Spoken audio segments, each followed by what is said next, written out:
it's a lack of belonging, I guess, a lot of the Yeah. time. Yeah. That's replacing one word with another, sort of like othering, lack of belonging. But yeah, that's what it feels like. It feels like existing in a world that doesn't know you almost and doesn't know what to do with you. Hello, beautiful people. On today's podcast, we have the delightful Jordan Collins. Jordan is an author of the recent book Where, which is a representation of their passionate, personal, and political slam poem they wrote at the young age of 14 years old, based around the question, "Where are you from?" This poem was written as a way to connect with people who ask these questions and let them know that they are just human. What I personally love about this conversation is Jordan's interesting outlook and perspective. They share vulnerably their experience of growing up as an African American Greek Australian and their frustration of being asked, "Where are they from?" as a cover for "Why Don't You Look Like Me?" We talk about their experience of being othered, of lacking a sense of belonging, and what developing a relationship with themselves looks like by unlearning the messaging of society. Please enjoy this conversation with the lovely Jordan Collins. Where are you from? People ask me that question all the time. Mostly I respond with a grin, a hint of sarcasm, and a rhyme. Well, when a mother and father love each other very much. And they'll laugh because it's funny, a joke, a good gag. But sometimes they push, they'll giggle and go, no, but really, where are you from? And how do I respond? How am I supposed to respond? What is it that I can possibly say to make my answer seem slightly okay? I'm from the interiors of collapsing stars, from the explosion that made the Big Bang and the iridescent glow of the nebula. I'm from the void and the cosmic dust around our solar system. I came straight from the center of the universe on an express route of cataclysmic creation, from the moons of Pluto and Saturn to the fire of suns millions of light years away. I am from the redwood trees, their roots sunk deep into the ground. I am from the vaporous clouds and the ocean tides. I am salt. I am fire. I am earth. Where are you from? They ask. Still, even after I've told them. Because what they mean when they ask me that is, why is your skin that color? Why does your hair look like that? They don't care that my molecules were made in the same place as theirs, because they see skin that is not like their own and assume that we are so different. I came from the same ancestry as you, the primate who decided to walk upon two legs for the first time. I'm from the voyagers on the sea like you, from crouched people over the fires that they had made, braving the winters of a changing world. The men and women who painted on the walls, created religion, became us. Where are you from? I'm from the mountains, the seas, and the sky. I'm from children of millions of years, a timeline of humanity. I'm from this planet and all others. Where am I from? Tit tit head, eyebrows raised. You see skin and I see supernovas. You see hair and I see the Horsehead Nebula. Where are you from? I'm from the same place that you are, so no need to ask again. Wow. That was really beautiful. Thank you so much for sharing, Jordan. Honestly, whew. Thank you. That was really special. So, welcome, Jordan. Thank you for having me. I would love to ask, so in relation to this poem, I've read that you shared, "I am African American Greek Australian, which means I have dark skin and curly hair. My whole life I've been looked at and asked, 'Where are you from?' What people are really asking is, 'Why don't you look like me?'" Can you share more about your experience behind these words? Yeah, I think it's a lot of my life I've spent growing up in like mostly white neighborhoods and white communities. When I lived in Chicago, I was the only Black kid in the school for most of the time that I was there. And then when I moved to Australia, I was the only Black kid in the school. And then when I went to high school, I was the only Black kid in the school until 2017. And that's because my brother joined the school. Wow. So a lot of my life has been spent like in not like spaces that aren't necessarily made for me, more or less. But that's, I think, a common thing for most Black people, that like you don't feel like most spaces are made for you. Um, Mm. and it was just, yeah, growing up always feeling very different and very othered, and people going, okay, but where are you from? Because obviously you're not from here because you don't look like me. So you're not from around here, you know? And then I would get like increasingly cryptic in my responses. Like sometimes I would be Mm. like, "Oh yeah, I'm from Kingsford." Just watch them squirm. But yeah, it's always been an interesting experience, especially like if I say to someone, I'm like, "Oh, I'm Greek," and then they look at me and they go, "That doesn't seem right." But you're brown. You can't be Greek. That's Yeah, not how that interesting. works. Yeah. So yeah, it's mostly just a continued experience of being othered in white spaces, more or less. Yeah, this word othered is something that I highlighted that you speak to.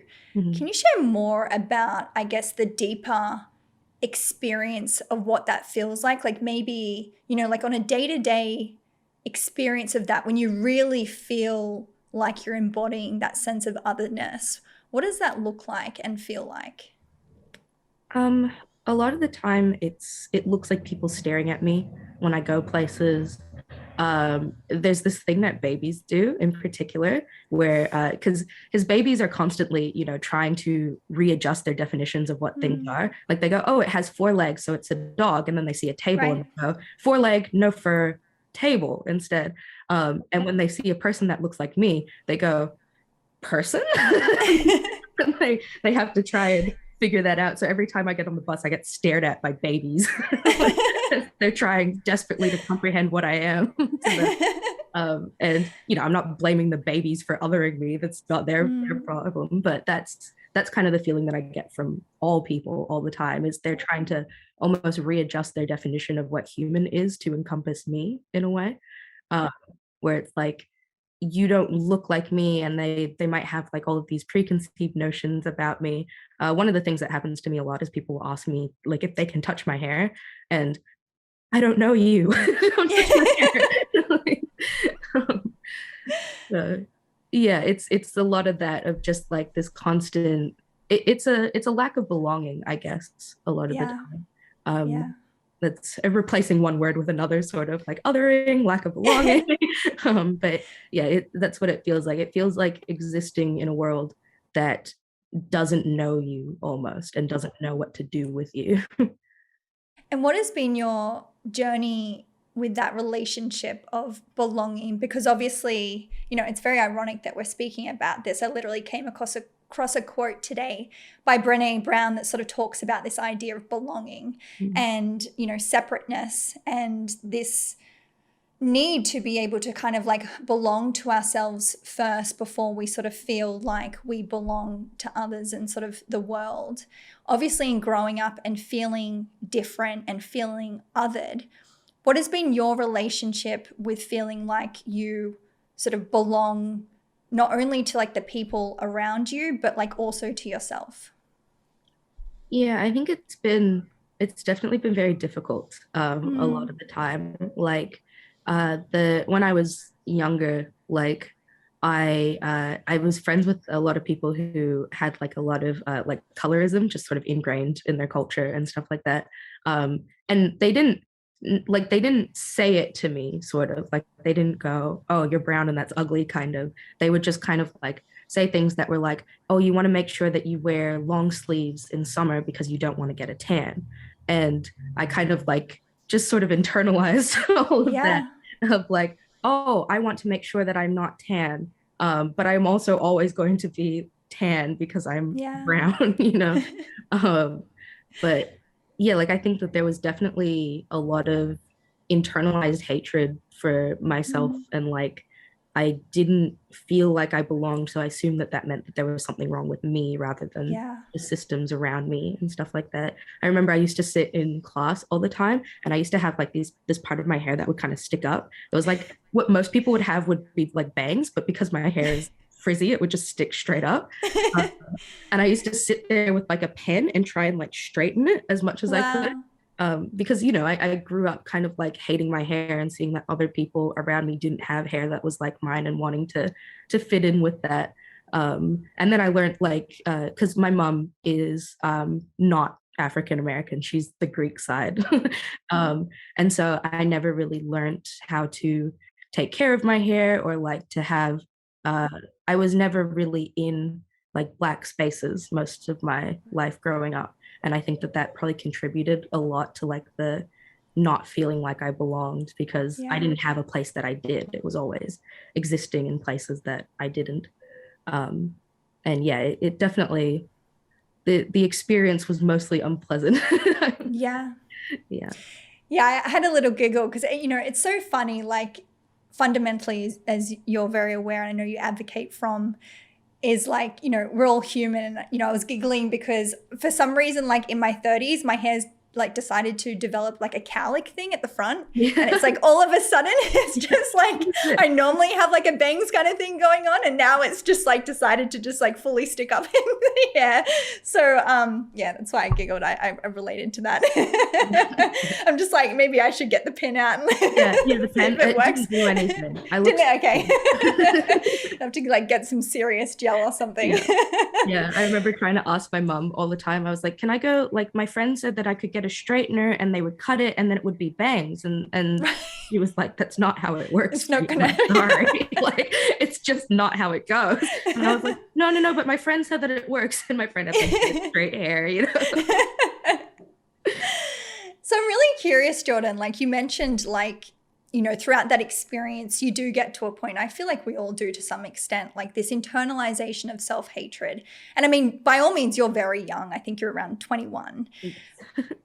Did you have you had a turning point, like a moment where you've just kind of realized like enough is enough? Like, I do not want to any longer internalize this stuff that I've sort of like received, these messaging that I've received externally. Um, I don't know if it was like a point or anything, Mm-hmm. like if it was something that happened or like what it was, but I think it was mostly just a very slow progression of like trying to unlearn certain things like, Yeah. oh, it's okay that my hair is curly, or like it's I can like it's okay that my skin is dark. And people were there's a lot of stuff in like the media and things like that where if a black person does like the box braids and has the dark skin, that's considered ugly, but then if a white person does it, it's like, wow, she's so beautiful. Yeah. And, Mm-hmm. but I think kind of like I feel like probably the internet helped me a lot with that, to be honest. Like just seeing people that were like me and that actually existed and Nice. were, yeah, living their lives. And, people thought that they were attractive and stuff like that. And I'm like, wow, it's possible. Like, Yeah. you know, um, yeah, but I do think it was mostly just a slow, very slow process of like unlearning a lot of behaviors rather than having a Mm. breaking point, really. Yeah. And you speak sort of about this frustration. Let's kind of go back to like the theme behind your poem and your new book. Why did you become, like, what influenced you to become frustrated when people continue to ask you, where are you from? I think it was I think what made it frustrating was, for one, like the frequency, was definitely, it was like most conversations would kind of start with that, right? Like someone would say, "Hi, how are you? What's your name? Where are you from?" Mm-hmm. And I always thought it was odd because it wasn't necessarily something I would ever ask anyone else. Um, Mm. and so I was a bit confused by it. And then I started to kind of like pick apart why people were asking, because I would say something like, I've always been a little bit more like in touch and involved with the side of me that is Greek. Like we go to our Easter and Christmas dinners and stuff like that, and so I have a lot more of a connection to that culture. And so when people would ask me where I was from, for a while I would just say, "Oh, I'm Greek." And then they would like look at me and then they'd go, "No, but what's your background? Like Yeah. where are you from?" And then I realized that that wasn't what the question was about anymore. Mm. And that's what was frustrating about it, was that people weren't ever asking me because they genuinely wanted to know me or like Mm. know about my culture or anything like that. They actually just wanted to know why I was brown. Like that's what the Interesting. question is. Why are Yeah. you brown is Yeah. more the question that they should be asking. Yeah. Yeah, I find it really interesting because in preparing for this podcast, I was thinking, like, what do I normally ask? And I mean, a lot of the time I do ask, where are you from? But I think, as you're sort of suggesting, there's like a point of difference between trying to sort of extract like one point of information from you. So, like, I feel, insert whatever feeling I'm desiring. Or like, I feel like, obviously I have a podcast, it's called To Be Human. all I do is ask people about, where they're from, but it's in the context of like, what is your journey? Like, who are you up until this point? What have you experienced? So I'd love to know, throughout sort of having this experience of, and the frequency of people saying, where are you from, Jordan? Where are you from? How would you suggest to someone like me to be able to ask you, where are you from? But in the context of like, I want to learn more about you and your journey of life. Yeah, that's a good question. I mean, I guess you could just say, like, what's your journey? Like, Yeah. how did you get here? And most people do tend to start at the beginning for that sort of thing. Yeah. Like it's kind of a natural inclination. Like if somebody was like, what, how did you get here? Like, what was your whole progression of like ending up here? And I go, oh, well, I was Right. born in Chicago and blah, blah, blah, like, and it would kind of come a bit more organically because I think that indicates more of a general interest than, where are you from? Why do you Yeah. that? Tell me. You know? Yeah. And so through the publishment of your new book, which is your poem, you've become a somewhat speaker on racism. I think recently you sort of went to an event where you had to get up and speak about the theme of racism in front of a group of people. What sort of angle do you come in? Like if you're asked to speak on this theme of racism, what is it that you specifically enjoy and are passionate about speaking about? I think I'm passionate about speaking about the little things, kind of. Like the word that people use is microaggression, Mm. where it's small things that are like, people know that that slavery is bad, and Mm. racism is bad, and we shouldn't kill people for being brown. And that's something that like people find very easy to wrap their heads around because like, okay, yeah, no, they're people just like us.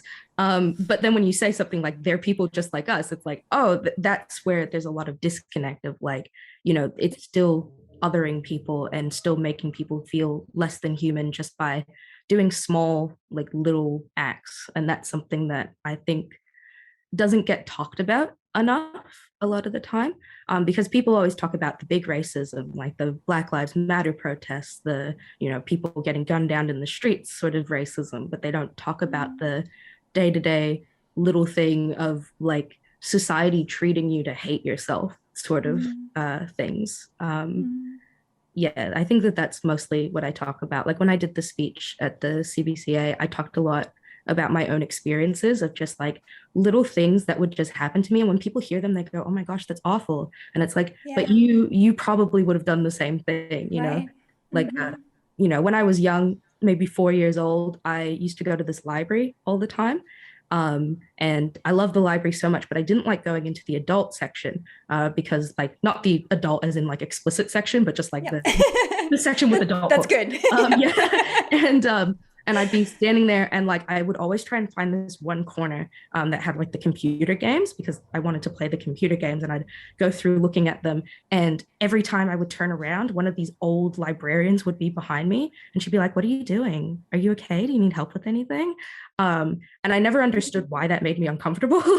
And then I learned like many years later, I asked my mom about it and she's like, oh no, they were really racist. And like, it's like when you're young, you don't understand that that's what's happening. You just go, this makes me uncomfortable and I don't know why. And it was just kind of one instance of that sort of thing happening all the time. In school, in high school, we had to read Heart of Darkness, which is my least favorite book of all time. Sorry if you like Heart of Darkness, but I can't stand it. It's pretty intense. Yeah. The thing was that I wrote an essay kind of really deconstructing about like the way that we equate blackness with evil and like dirtiness, and white with like light and purity and that sort of thing. And I got a really bad mark and was told that I didn't understand the point of Heart of Darkness. Wow. And that, I mean, like that's racism, right? Like that, you don't want to accept another opinion in what I'm writing, sort of thing of like, but Heart of Darkness is a good book. It's a classic. You should like it. And it's like, well, it's a perpetuation of colonialist ideals. that, Black people were lesser. And there was always one kid in the class who was so excited to read the word, like read the book where they say the N word, it's like, oh, I don't want Yeah. anything to do with that, And Yeah. yeah, that's the kind of like racism that I try to talk about a lot, is the really ingrained small acts of racism. Like they're not Yeah. small when it's affecting a person and how much it affects them, but like it seems small on the outside. Mm-hmm. Yeah, I think that's very beautiful and very powerful. And I'd love to know, like, what is your own personal version of like an ideal world? Like, say we don't, like, what does it look like to have no racism? Like, have you ever thought about like that vision of what a world that feels true to you looks like on the other side of sort of everything that you've experienced up until now? It's an interesting question. I don't know It's a big question. You don't yeah, need to overthink it. a world without racism. Wow. Yeah. um, Let's all I live think, there. yeah, I think that the only time that like racism will ever stop existing is if we find aliens, and then we'll be racist at them instead. Like that's the only. It's more of a putting it somewhere else rather than actively getting rid of it, because it's Mm, it does come from like pattern seeking behaviors of like our brains. And like I don't necessarily blame people for being racist in a way, like as long mhm, as they're open to sort of talk about it and like try to deconstruct the ideas that they have around racism and stuff like that.